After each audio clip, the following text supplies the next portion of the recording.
네, 오늘 제목이 사탄을 이기는 무장입니다.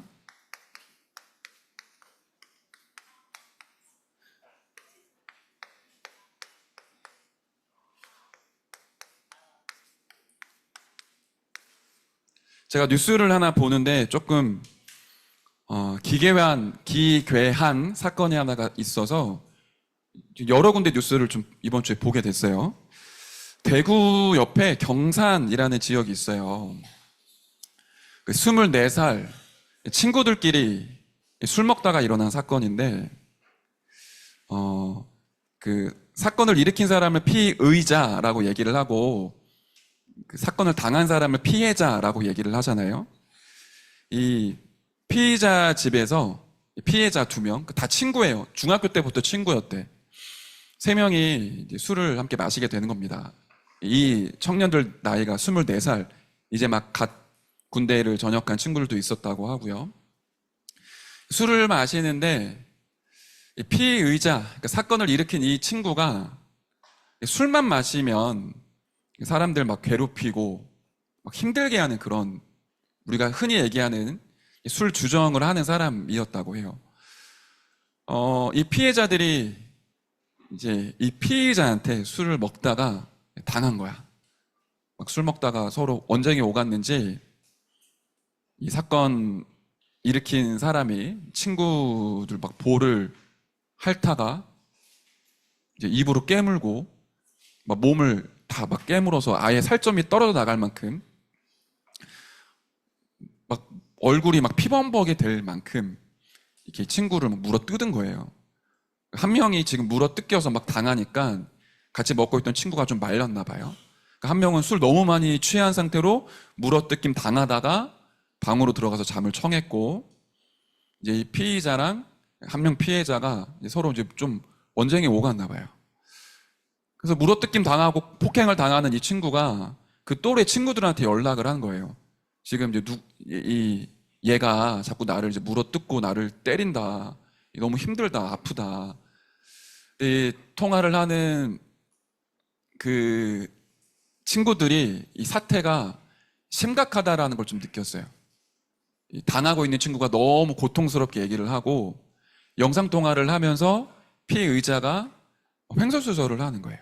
막 깔깔대고 웃기도 하고, 그 물어 뜯으면서 나 귀엽지, 나 착하지, 막 이렇게 얘기를 하고, 그게 얼마나 좀 혐오스럽습니까? 이 입 주변이 전부 다 피범벅인데 지금 물어 뜯고 막 살점 떨어져 나가고 이런 상황 속에 이 피의자가 막 웃으면서 얘기를 하고 별거 아닌 것처럼 말을 하니까 그 영상통화를 하고 있던 친구들이 이제 대구에서 경산으로 막 간 거예요.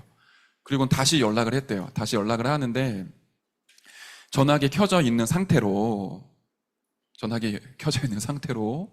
피의자가 집안에 있는 시카를 가지고 이 친구를 막 찌르기 시작을 했어요. 수십 군데를 찔렀나 봐. 근데 그 음성이 전화기 소리로 다 들리는 거예요. 친구들이 이제 큰일 났다, 이제 가자, 빨리 가자 라고 해서 도착을 했는데, 아파트 현관 앞부터 이제 피 발자국이 나 있고, 현관으로 이제 막 핏물이 새어 들어오고, 문을 열었더니 거실에 우리 친구가 수십 군데를 찔려서 피가 이미 막 바닥에 흥건한 거예요. 찌른 애 어디 갔지? 이렇게 보니까 없어. 동네에 CCTV가 찍힌 거예요.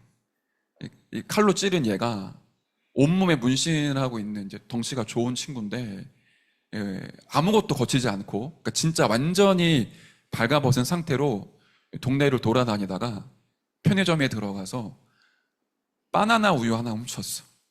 네, 편의점 직원이 보고 있는데 온몸이 문신을 하고 아무것도 입지 않은 상태로 온몸이 피가 다 묻어있는 사람이 편의점에 들어오니까 얼마나 놀래요. 그러니 직원은 도망가서 경찰에 신고를 하고, 이 사람은 막 돌아다니다가 바나나 우유 하나 가지고 집으로 돌아온 거예요. 친구들은 그때 이제 신고를 했겠죠. 그래서 뭐 난리가 난 겁니다. 친구들 사이에 막 울기도 하고 막 비명을 지르고, 이거 뭐 어찌된 일이냐, 이거 어떻게 되냐, 막 이런 상황 속에 그 바나나 우유 훔쳤던 그 친구 이제 돌아왔어요. 그런데 이제 방 안에 칼이 2개가 있었단 말이에요. 또 사건이 벌어질 수 있으니까 친구들이 얘를 데리고 복도로 나갔어요. 그런 사건이 하나 이번에 터진 겁니다. 여러분 아무리 친구랑 싸워도 여러분이 친구 막 물어뜯고 그러진 않잖아요. 여러분 집에 있는 식칼 들어서 친구 막 찌르고 그러진 않잖아요. 보통은 정상적인 사람이었으면 그런 사건을 저질렀으면 얘기를 할 거 아닙니까? 뭐 이런 일이 있었다. 근데 이 사람이 정신이 나간 거예요. 무슨 말을 본인이 해야 될지 모르는 상황인 거예요. 그런 상태로 결국에는 감옥에 이제 잡혀서 들어간 사건이에요. 이런 사건을 두고 뉴스에서 여러 가지 얘기를 하는데 그걸 뭐라 그러죠? 범죄 심리 뭐 학자라고 하나요? 이런 사람이 이 피의자에 대한 분석을 한 겁니다. 이 사람 왜 발가 벗었을까? 왜 돌아다녔을까? 마약은 하지 않았는데 마약을 한 것처럼 살인을 하면 뇌에서 뭔가가 막 터지나 봐. 도파민이 터지는 것처럼.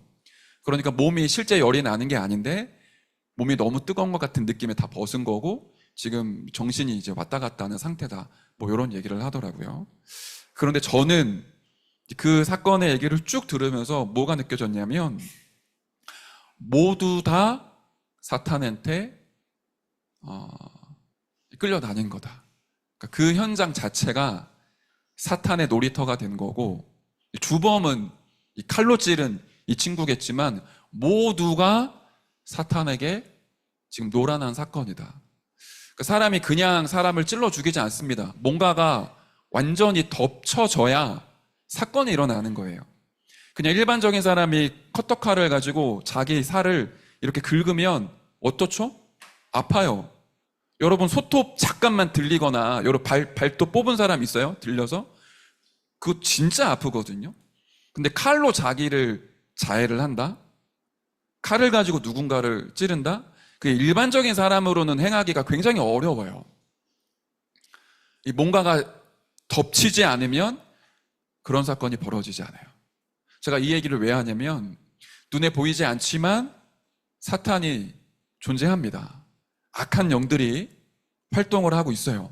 그런데 이 존재들이 보이지 않게 사람을 조종하고 정복하기 때문에 이런 사건 문제들이 일어나요. 그러면 이런 사건만 일어나는 것만 사단이 역사하는 거냐? 그런 말은 아닙니다. 그런데 보이지 않지만 분명히 존재하고 있고 활동하고 있어요. 우리가 7월 한 달 이 사탄과의 영적인 싸움을 선포를 하고 지금 말씀 듣고 있잖아요. 특히 다음 주, 다다음 주면은 세계 랩넌트 리더 수련회 세계 랩넌트 대회가 시작이 돼요. 그리고 지금 우리가 뭘 하고 있죠?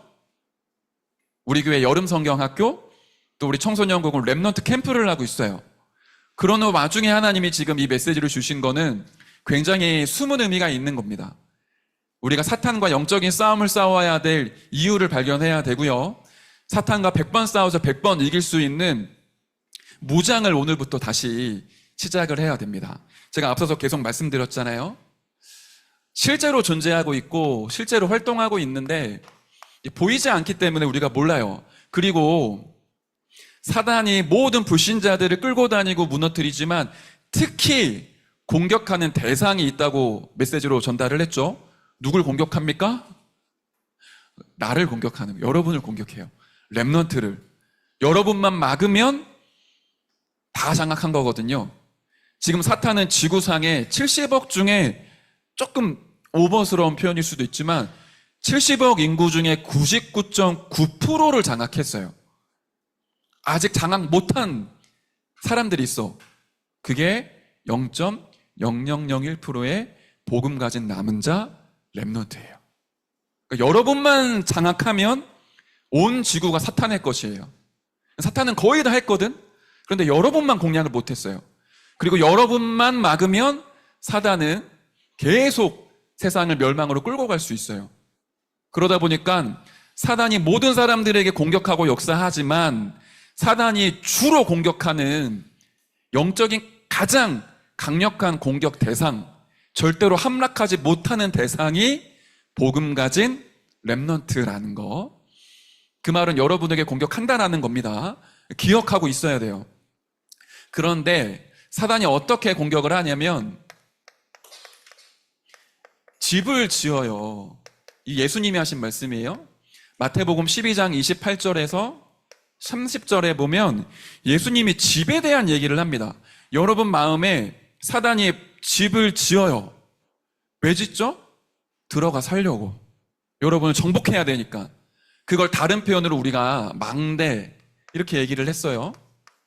사단이 망대를 우리 안에 세워서 계속 우리를 속이고 정복하려고 합니다. 그런데 특징이 뭐냐면 절대로 드러나지 않아요. 티가 나지 않아요. 은밀하게 활동을 해요. 저는 사단을 뱀으로 비유한 게 참 이게 의미 있다라고 생각을 하는데요. 요한계시록 12장 9절에 보면 옛뱀 곧 마귀라고도 하며 이렇게 얘기를 해요. 고린도후서 11장 14절에는 사단이 광명의 천사로 가장해서 사람들을 속인다고 해요. 여러분 뱀 실제로 본 적 있나요? 우리 남자 랩런트들은 군대 가면 많이 봅니다. 이제 제가 겨울에 혹한기 훈련을 하는데 혹한기라는 게 제일 추울 때를 얘기를 해. 전쟁이 나면 제일 추울 때도 견딜 수 있어야 되잖아요. 그래서 일주일 동안 남자들은 군대를 가면 1년에 한 번 혹한기 훈련하고 여름에 제일 더울 때 유격 훈련이라는 거 하는데 제일 힘들어요. 혹한기 훈련하면 막 발에 동상도 걸리고 막 코도 얼고 막 이래요. 보통 한 영하 막 10도, 그 최전방 같은 경우는 영하 막 20도 이럴 때 혹한기 훈련 한단 말이에요. 우리 부대 혹한기 훈련을 하는데 텐트를 칩니다. 근데 여러분 캠핑 가는 것처럼 텐트를 치는 게 아니라 군대를 가면 캠핑 도구 가지고 전쟁할 수가 없잖아요. 그러니까 천이야. 이 천인데 이 세네 사람이 모아서 천을 연결하면 그냥 이렇게 요런 모양의 텐트를 하나 만들 수가 있어요.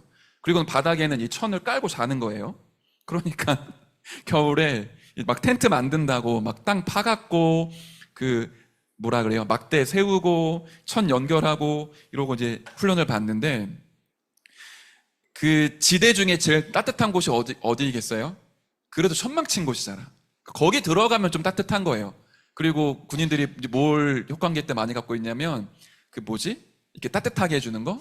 그거 막 몸속에 핫팩 막 군화에 넣고 막 몸에 넣고 막 이러고 잔단 말이에요. 그러니까 밤에는 그 텐트가 제일 따뜻해요. 저희가 3박 3일 훈련을 하고 이제 텐트를 걷는데 텐트를 한창 막 뜯어서 걷다 보니까 딱 걷었는데 죄송합니다 이런 표현을 해서 똥이 하나 있는 거예요. 왜 이렇게 똥이 있지? 자세히 봤더니 뱀이야. 뱀이 이렇게 또아리를 틀고 우리를 보고 있는 거예요. 와 막 놀래갖고 막 막대기로 막 치우고 이랬는데 그 뱀이랑 3박 4일 동안 같이 잤다라는 생각하니까 굉장히 막 소름 돋더라고.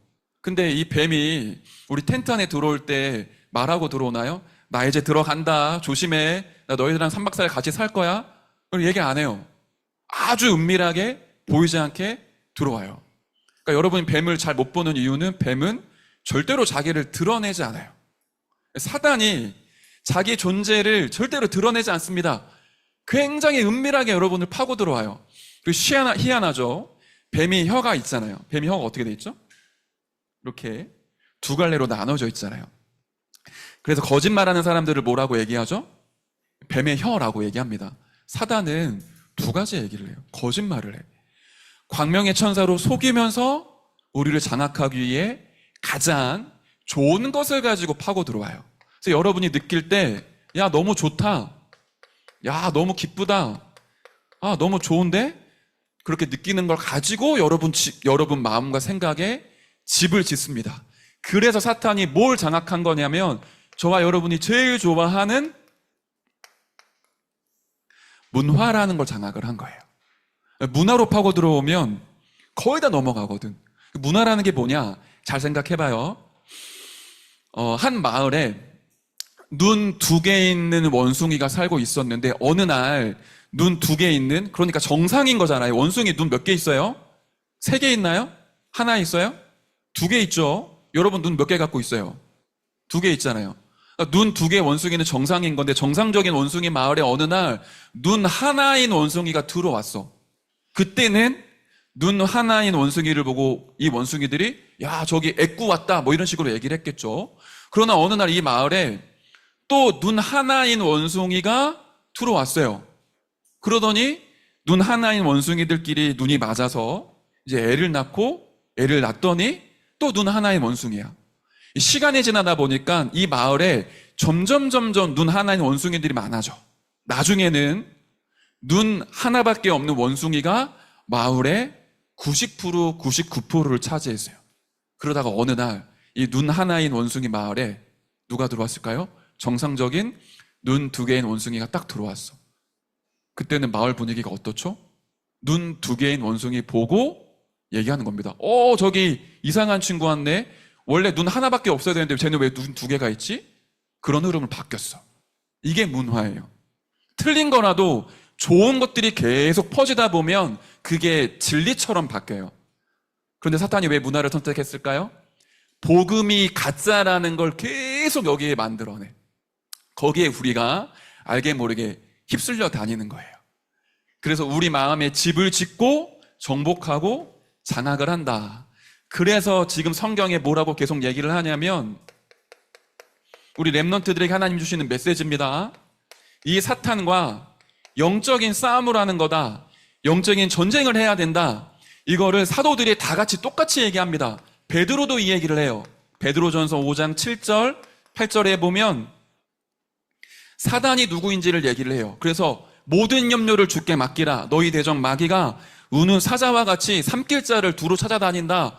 경고를 합니다. 아예 야고보 사도는 야고보 4장 7절에 마귀를 대적하라. 그리하면 너희를 피하리라 라고 얘기를 해요. 오늘 우리가 본문으로 읽고 있는 에베소서 6장 10절부터 20절에는 사탄과 영적인 전쟁을 벌이기 위해 전신갑주를 취하라고 얘기를 합니다. 그 말은 뭐예요? 사단이 진짜로 존재하고 있고 활동하고 있고 렘넌트를 속이고 있다라고 하는 거예요.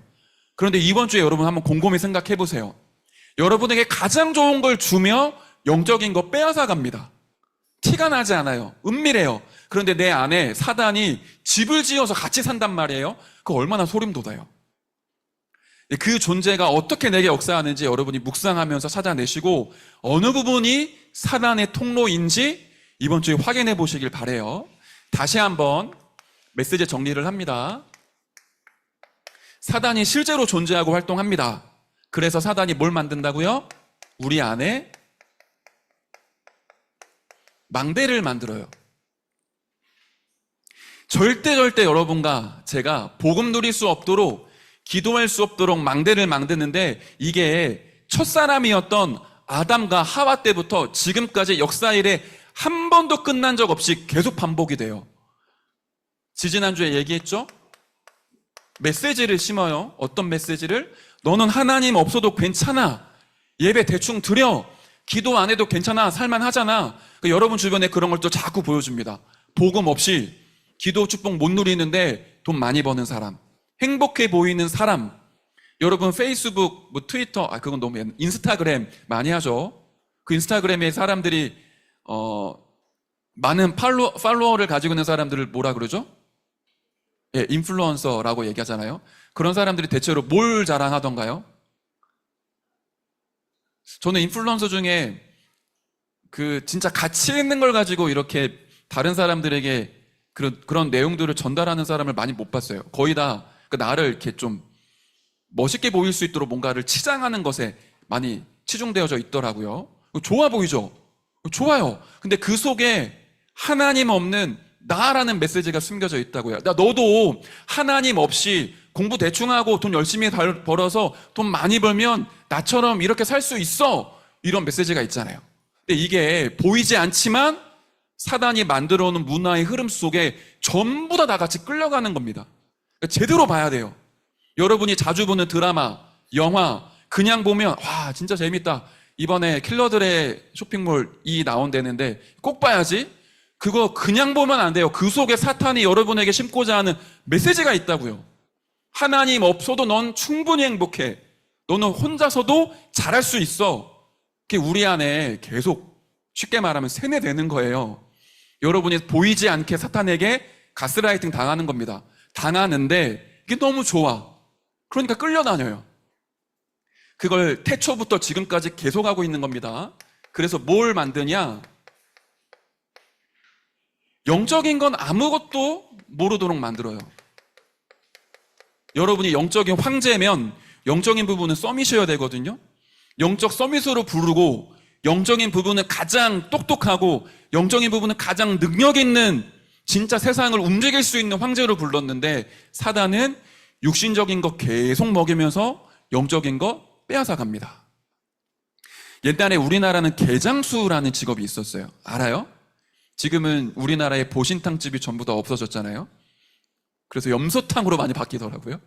옛날에는 그 동네마다 실제로 개 장수분들이 많았고 제가 어렸을 때까지만 해도 끔찍한데 저는 개 잡는 거 많이 봤거든요. 그러니까 어떻게 개를 잡으면 맛있게 먹을 수 있다 뭐 이런 방법들이 있잖아요. 근데 이 개 장수들이 진짜 신기한 게 그 아무리 막 사납고 으르렁거리는 개들도 전부 다 잡아가요. 어떻게 잡아가는 줄 알아요? 개 장수는 나 개 장수야 라고 표시 안 내요. 개들이 굉장히 좋아할 만한 그 느낌을 가지고 있단 말이에요. 근데 주머니 속에 뭐가 있는 줄 알아요? 개들이 좋아하는 육포 이런 거. 개를 그냥 납치해 가는 게 아닙니다. 개들을 그냥 막 끌고 가는 게 아니에요. 뭘 줄까요? 이렇게 보고 있다가 개가 돌아다녀. 그러면 육포 하나 툭 던져요. 그럼 개들이 어떻게 해요? 멍청한 개들은 막 좋다고 막 갑니다. 하고 육포 하나 먹어. 그 다음에 또 어떻게 해요? 육포 또 탁 던져요. 개가 따라오는 거야. 2개, 3개 딱 던지고 나중에 어디에 던질까요? 케이지 안으로 육포를 딱 던지면 개들이 알아서 들어가요. 사단이 그걸 한다고. 여러분에게 영적인 거 툭툭 던져요. 야, 이거 하면 좋아. 되게 재밌지? 결국 어디로 가지고 가요? 함정과 틀과 올무에 딱 가두는 순간 문 딱 잠그고 사단은 씩 웃겠지. 그걸 하고 있다고. 그게 창세기 6장의 네피림 시대였어요. 좋은 거 많이 주는데 하나님만 모르게 만들었어요. 그리고는 끊임없이 이걸 갈구하게 만듭니다. 바벨탑을. 전혀 가치 없는 것인데 이게 최고의 성공이야. 이게 너가 바라볼 최고의 높은 곳이야. 여러분한테 줍니다. 그걸 뭐로 만들었다고요? 문화로 만들었어요.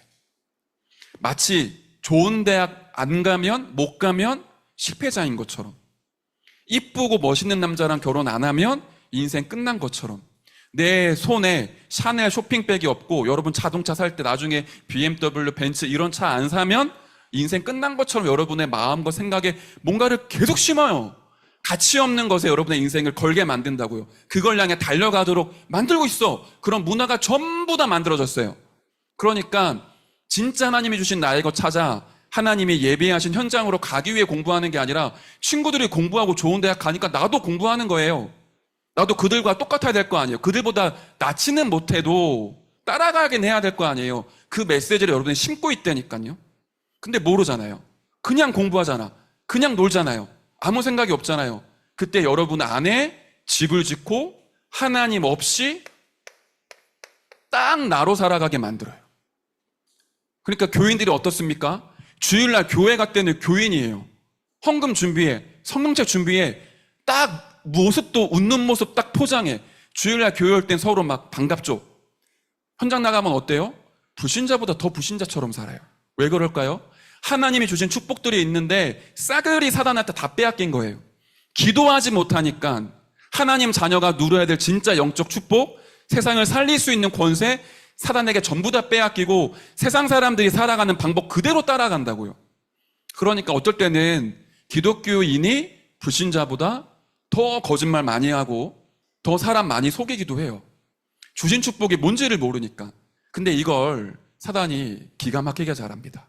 여러분 아킬레스건이라고 알아요? 네, 여기 끊어지면 못 걷죠. 약점을 아킬레스건이라고 얘기합니다. 사탄은 저와 여러분의 아킬레스건이 뭔지 알아요.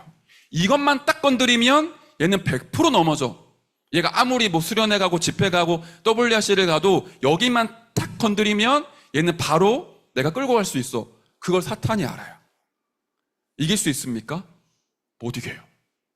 그래서 하나님이 사단을 완전히 깨트릴 수 있는 이렇게 끌려다니는 저주를 깨트리는 비밀을 우리에게 주신 겁니다. 우리의 힘으로 할 수 없기 때문에. 나중심이 아니라 여자의 후손 대신 그리스도가 사단의 권세를 완전히 깨트리셨다. 제가 신학교 가서 신학 공부를 하는데 우리 교수님이 가장 어려운 신학 공부가 히브리어, 헬라어, 언어 공부예요. 그런데 헬라어에 창세기 3장 15절을 뭐라고 표현을 했냐면, 우리 성경에는 표현이 그래도 순화된 거거든요. 여자의 후손이 뱀의 머리를 어떻게 하죠? 상하게 할 것이니라. 그런데 이게 성경 원어로 보면 어떻게 표현을 한 거냐? 분쇄기에 사단의 머리를 넣어서 갈았다라는 표현이에요. 좀 끔찍하죠? 그런데 가장 정확한 표현일 수도 있어요. 여자의 후손 대신 그리스도가 사단의 머리를 분쇄기에 넣고 가는 것처럼 밟아서 깨트렸다는 거예요. 권세를 완전히 무너뜨렸다라는 거예요. 그래서 우리는 다른 이름으로 승리하는 게 아니라 여자의 후손 대신 그리스도의 언약만 붙잡아도 사단이 결박을 받습니다. 그걸 내가 진짜 믿음으로 가지고 있는 거예요. 그걸 보고 무장했다라고 얘기를 하는 겁니다. 그냥 뭐 기도 열심히 하고 예배 잘 드리고 그걸 얘기하는 게 아닙니다. 여러분 마음속에 그리스도 이름 부르면 사탄과 귀신이 진짜로 결박되는구나, 그걸 믿음으로 언약으로 완전히 딱 확신하고 있으셔야 돼요. 내가 아무리 쓰러지고 넘어져도, 내가 아무리 많이 속고 또 넘어져도 그리스도 바라보고 그리스도 붙잡는 순간 사탄과 귀신과 흑암이 완전히 박살난다. 이거 가지고 있으세요. 그게 우리가 붙잡을 첫 번째 언약입니다. 그리고 뭘 주셨냐? 창세기 6장 4절부터 5절에 뭘 주셨죠? 8절에 방주의 언약을 주셨어요. 그 말은 뭐냐면 그리스도 예수 안에 내가 있는 겁니다.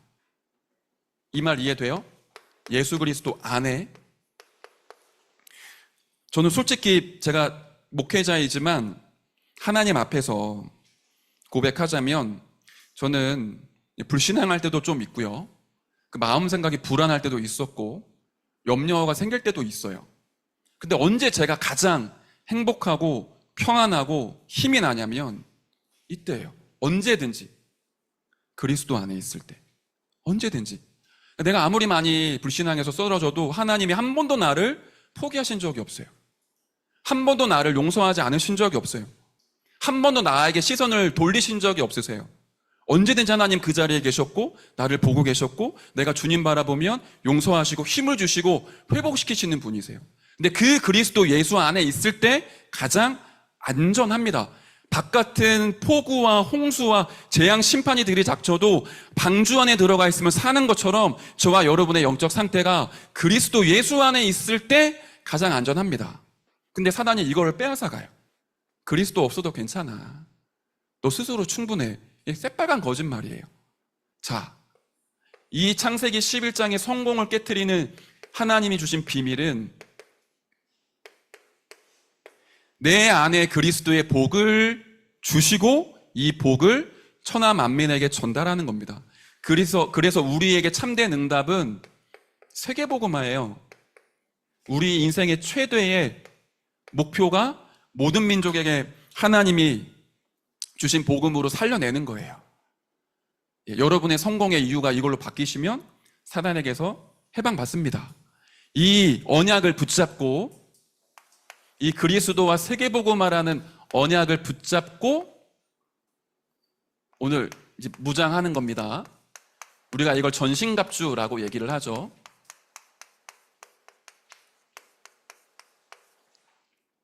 군대를 가면 우리가 완전 군장 이런 걸 해요.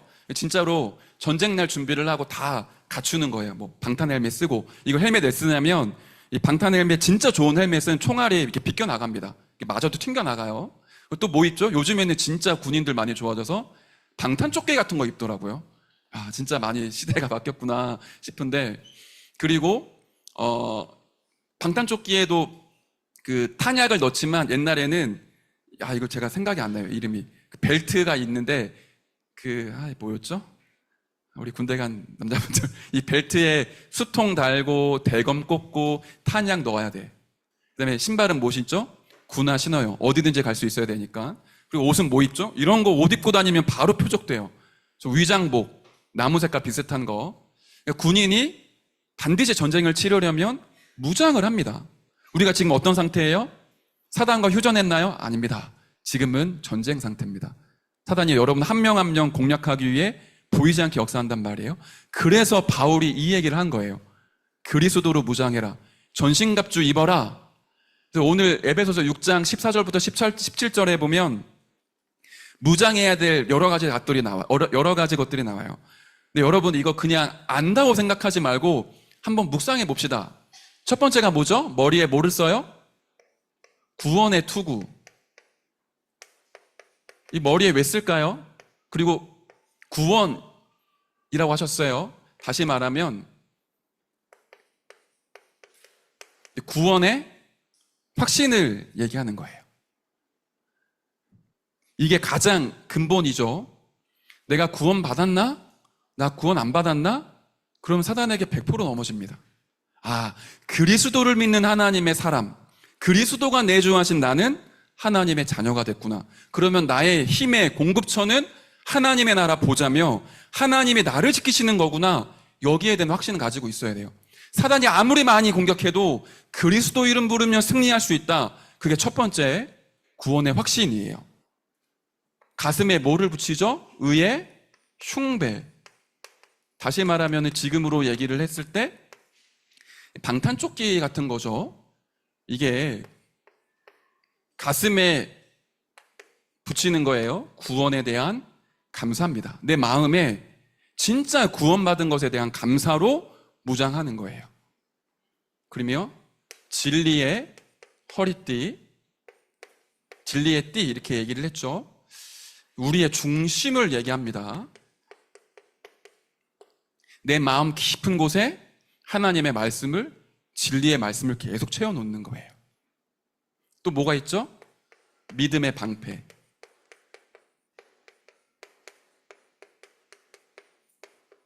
사단이 아무리 공격을 해도 믿음 가지고 있으면 넘어지지 않아요. 하나님을 믿는 믿음, 하나님의 계획을 믿는 믿음, 하나님의 능력을 믿는 믿음, 하나님의 인도하심을 믿는 믿음 가지고 있는 거예요. 그러니까 나는 연약하지만 하나님이 나의 무장 되시면 이게 레벨이 달라져요.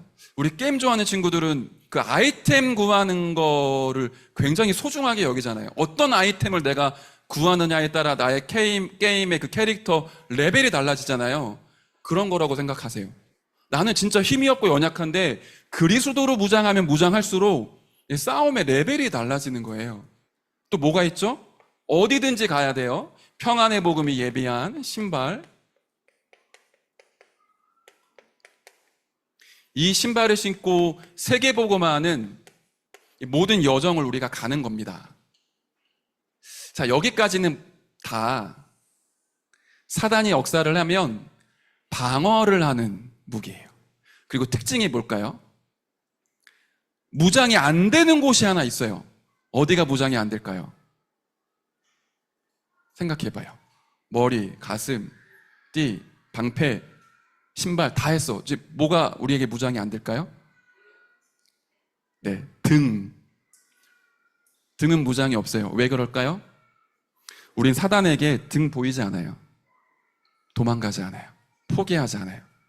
사단과 싸우는데 아 무서워 하고 등 돌리는 순간 당하는 거예요. 철로역정이라는 책이 있습니다. 존 버년이라는 사람이 썼어요. 거기에 크리스천과 마귀 아볼론이라는 자가 대결을 하는데 이게 이 내용이 나와요. 크리스천이 무장을 다 했는데 어떤 것도 막는 방패, 어떤 것도 이기는 칼이 있어. 그런데 아볼론이 너무 센 거예요. 도망가려고 딱 생각해봤더니 등에는 아무것도 없네. 등 돌리면 안 되네. 그걸 알고는 끝까지 싸웁니다. 그러니까 우리는 사단에게 등 보이지 않아요. 우리가 가지고 있는 무장은 완벽합니다. 그런데 우리가 사단을 이길 수 있는 무기는 따로 있어요. 이 앞에 거는 전부 다 그리스도를 의미하고 그리스도로 충만해져서 나를 보호하는 거라면 사단을 이기는 무기는 성령의 검, 말씀입니다.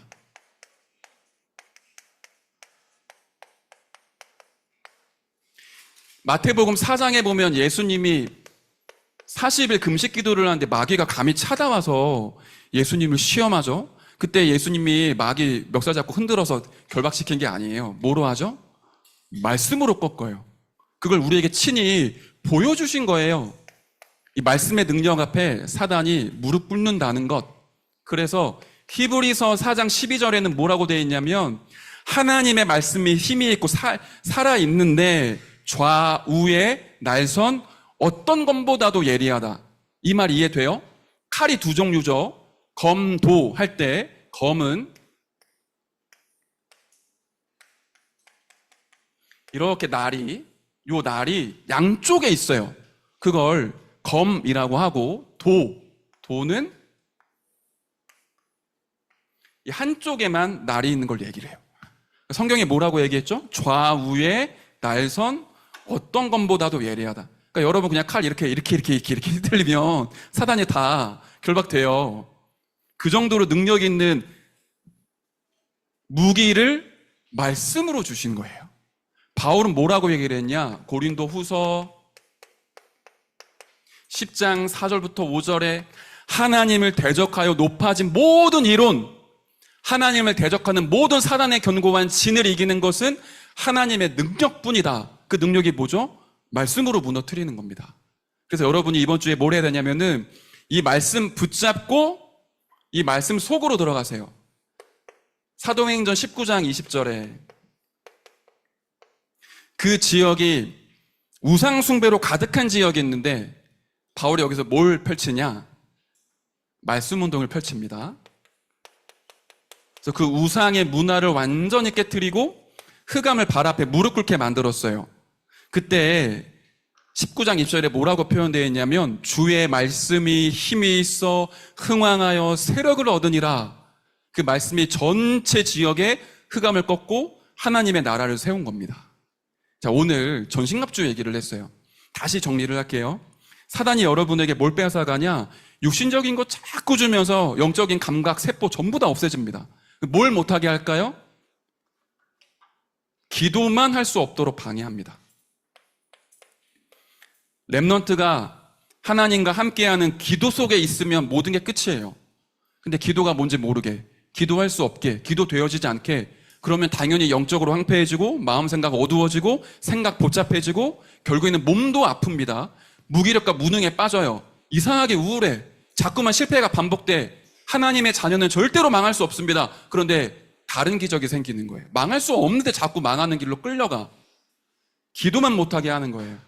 만약에 하나님의 자녀가 모든 문제를 해결하시고 사단의 권세를 깨뜨리신 그리스도를 알고 기도할 수 있다면 무장이 되기 시작을 해요.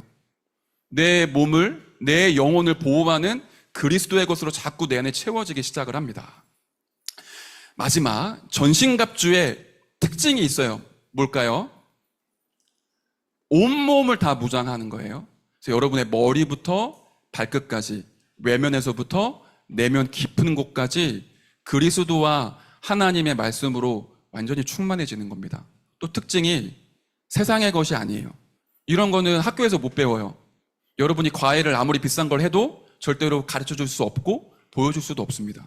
성경에만 있어요. 이건 하나님의 고유의 영역입니다.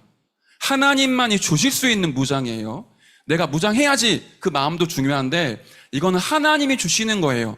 그렇기 때문에 사단이 절대로 이길 수 없고 공략할 수 없다.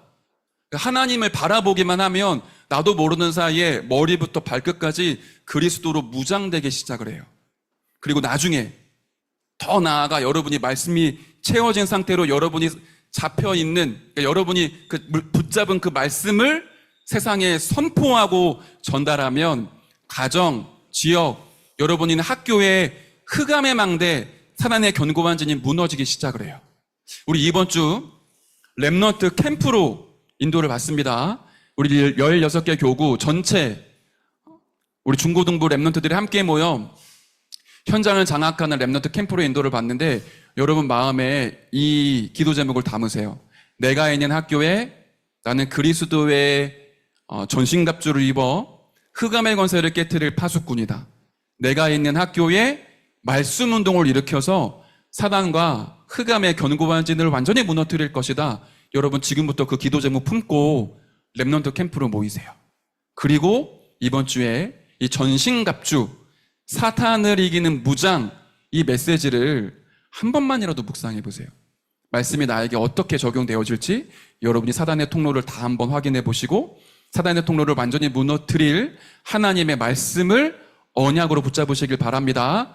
이번 여름에 이 사단과의 영적 싸움, 영적 전쟁에 완전히 승리하는 무관의 제왕 렘넌트들 되시길 축복합니다. 살아계신 하나님 감사를 드립니다. 사단을 완전히 이기는 그리스도의 전신갑주로 무장하는 우리 모든 렘넌트들이 되도록 하나님이 축복해 주옵소서. 특별히 이번 주 렘넌트 캠프를 통해 지역의 흑암의 망대를 무너뜨리고 사단의 견고한 진을 무너뜨릴 말씀 문동이 회복되도록 하나님의 역사에 주옵소서. 살아계신 예수 그리스도의 이름으로 기도드립니다. 아멘.